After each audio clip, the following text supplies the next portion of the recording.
15 seconds, 10 seconds, 5 seconds. This is the third meeting of the Central Advisory Board of Education since India attained her independence. It is now necessary, in the light of experience we have gained in the last 3 years, to consider carefully and dispassionately our hopes and plans for the education of free India in the coming years.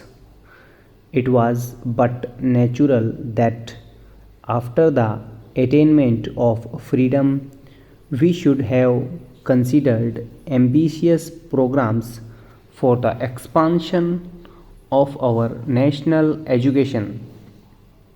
This was necessary as education is one of the most important of our nation building activities. We had also to make special efforts to wipe out the deficiency in education created by over 100 years of foreign rule. It was in this spirit that the Ministry of Education prepared a program of work for the next 10 years. It was obvious that we had to build our educational structure from its very basis and improve it both qualitatively and quantitatively. The number of our literates was and is lamentably low. Even the literacy that is imparted is not of the highest quality. In view of the demand for an all-round expansion and improvement, it became necessary to fix an order of priorities so that our limited resources were not frittered away in attempting too many things simultaneously. You will remember that it was with this object in view that the Ministry of Education, with your general support, proposed that our immediate objectives should be four, namely: 1. The provision of basic education on a universal, free and compulsory basis for all our school going children. 2. The provision of adult education in order to wipe out the colossal illiteracy of our masses. 3. Improvement and expansion of technical education in order to solve the problem of manpower for industrial and technical development. And 4. The reorganization and improvement of university education from a national point of view. Para. The post-war development plan laid down that it would take 40 years to implement a scheme of basic education and cost the nation a sum of rupees 8,000 crore at the rate of about rupees 200 crore a year.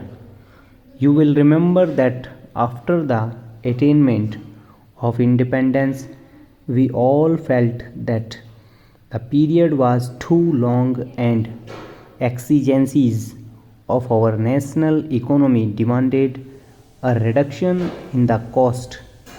We realized that lack of finance was not the only obstacle in our way. You considered these reports last years and generally approved of the recommendations. I agree with your views and feel that in the light of the modifications suggested, we may prepare our programs on the basis of cooperation between the state and the people so that the state may extend the necessary facilities and services on the one hand and the people on the other supplement on a voluntary basis the efforts of the state to improve our standards of technical education. The program that we had envisaged was the establishment of 4 higher technological institutes in addition to the strengthening of existing institutions. Considerations of finance did not permit us to start with all the 4, but we thought that at least a beginning should be made. The Eastern Higher Technological Institute near Calcutta was taken in hand, though even waiting for the construction of all necessary buildings. The scheme is in progress, and I hope that the next academic year will see the first batch of teachers and students working in this institute simultaneously. It has been our aim to strengthen the existing institutions by improving their quality and increasing their capacity. In the field of university education, the Indian University Education Commission, under the chairmanship of Professor Radhakrishnan, was asked to submit its report within 9 months. You will be glad to know that it has already done so. The report is before you, and one of the main functions of this meeting of the board will be to consider the recommendations of the commission. I have, even at the risk of some repetition, recapitulated these points so that we may be in a position to judge where we are.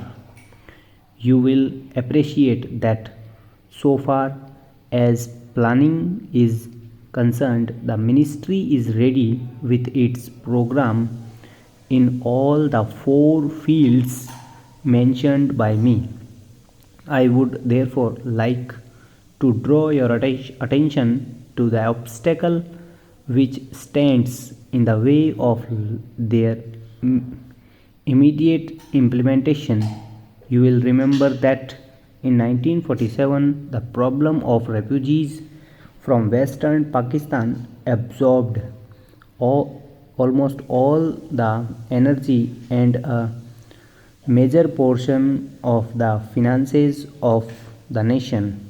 There was therefore no hope of adequate funds being available for educational expansion in the immediate future, but in spite of these difficulties, the budget for 1998-99 saw an increase in provision for education. During 1998-99, our scheme for educational reconstruction reached a suitable stage for implementation. It was my hope that the 1999-2000 budget would enable us to make a beginning with the program for the same. Now, stop. Over.